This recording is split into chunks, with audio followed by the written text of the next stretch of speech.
आज चीन के कई शहरों और प्रांतों में ऐसी योजनाएं सरकार ने बनाई हैं जिसके तहत 3 बच्चे पैदा करने वाले परिवारों को हर महीने 500 युआन यानी 6,000 रुपए दिए जाते हैं। इसके अलावा टैक्स में छूट मिलती है, घर खरीदने पर भी सब्सिडी दी जाती है और प्रेगनेंसी के दौरान महिलाओं को लंबी छुट्टियां मिलती हैं। चीन को यह सब इसलिए करना पड़ रहा है क्योंकि जब किसी देश के लोग ये तय कर लेते हैं कि वो बच्चों को जन्म नहीं देना चाहते तो उस देश की आबादी तेजी से घटने लगती है और वो देश बूढ़ों का देश बन जाता है, जैसा कि इस समय चीन में हो रहा है। तो आप सोच लीजिए 36 आज से लगभग आप 40-45 साल पहले चीन की सरकार जबरदस्ती कहती थी कि एक बच्चे से ज्यादा पैदा नहीं कर सकते और आज चीन की सरकार कह रही है कि एक नहीं 3 बच्चे पैदा कीजिए, हम आपको और पैसा देंगे। लगभग 40-45 सालों में स्थिति कितनी बदल गई है। 2018 की तुलना में आज चीन में इंटरनेट पर बेबी स्ट्रोलर्स या बेबी बॉटल्स को सर्च करने के मामलों में, यानी छोटे बच्चों से जुड़े हुए जितनी भी चीजें आती हैं उनके सर्च करने के मामले में 41% की कमी आई है। लोग इंटरनेट पर ये सब चीजें सर्च ही नहीं कर रहे। बच्चों के कपड़े, उनको दूध पिलाने वाली बॉटल या स्ट्रोलर्स इसलिए नहीं कर रहे क्योंकि बच्चे हैं ही नहीं और आगे बच्चे वो पैदा भी नहीं करना चाहते, तो सर्च क्यों करेंगे।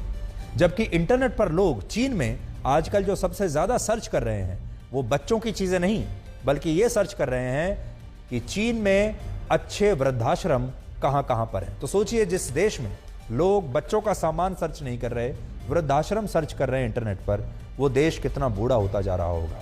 अमेरिका में एक थिंक टैंक है जिसका नाम है प्यू रिसर्च सेंटर। उसका अनुमान है कि अगर चीन की आबादी में इसी तरह गिरावट जारी रही तो वर्ष 2100 तक, यानी आज से 77 वर्ष बाद, चीन की आबादी घटकर सिर्फ 76 करोड़ रह जाएगी, जबकि भारत दुनिया का सबसे ज्यादा आबादी वाला देश उस समय बन जाएगा। तो देखिए चीन की आबादी अब कैसे नीचे जाएगी, इस ग्राफ में आप देख सकते हैं। फिलहाल भारत की आबादी लगभग चीन के बराबर ही है और ऐसा अनुमान है कि जून के महीने तक भारत चीन को हर प्रकार से आबादी के मामले में पीछे छोड़ देगा। बहुत सारे अनुमान तो ये कह रहे हैं कि हम पहले ही ऑलरेडी हम चीन को पीछे छोड़ चुके हैं, लेकिन अगर सारे अनुमानों को भी हम एक साथ कर लें तो जून के महीने में, इसी साल, अगले कुछ महीनों में आप मान लीजिए हम चीन को पीछे छोड़ देंगे आबादी के मामले में और भारत नंबर 1 पर आ जाएगा। चीन अब तेजी से बूढ़ा हो रहा है और भारत के पास दुनिया की सबसे ज्यादा युवा आबादी है। आज भारत की आबादी की औसत उम्र 28.7 वर्ष है। यह आपके लिए बहुत जानना जरूरी है।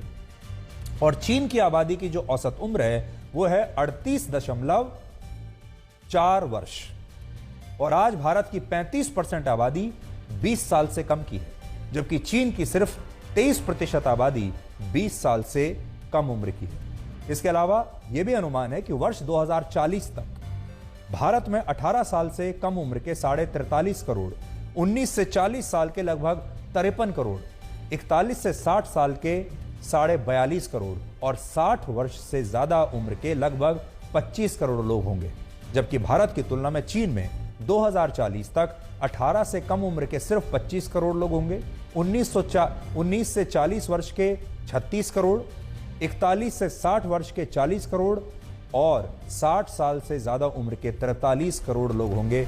बड़ी बात देखिए ये है, यानी चीन दुनिया का सबसे अमीर और सबसे शक्तिशाली देश बनना तो चाहता है। यह सपना उसने देखा है कि वो महाशक्ति बनेगा, एक दिन वो सबसे शक्तिशाली देश बनेगा, सबसे पैसे वाला देश बनेगा। लेकिन यह सपना पूरा होने से पहले ही चीन बूढ़ा हो जाएगा और इतना बूढ़ा हो जाएगा कि यह समृद्धि उसके लिए किसी काम की नहीं रहेगी। यह ठीक ऐसा ही है जैसे कोई व्यक्ति यह सपना देखे कि वो अपने जीवन में एक बहुत बड़ा बंगला बनाएगा, बहुत बड़ी गाड़ी रखेगा, बहुत पैसा कमाएगा और जब उसे इतना बड़ा बंगला मिल भी जाए, बड़ी गाड़ी मिल जाए, पैसा भी मिल जाए, लेकिन वो ऐसे समय तक मिले जब तक वो इंसान 90 से 100 साल का अगर हो चुका हो तो ये बंगला और गाड़ी उसके किसी काम का नहीं रहेगा। यानी आपने बंगला तो बना लिया लेकिन उस बंगले में रहने वाला कोई नहीं है। आपने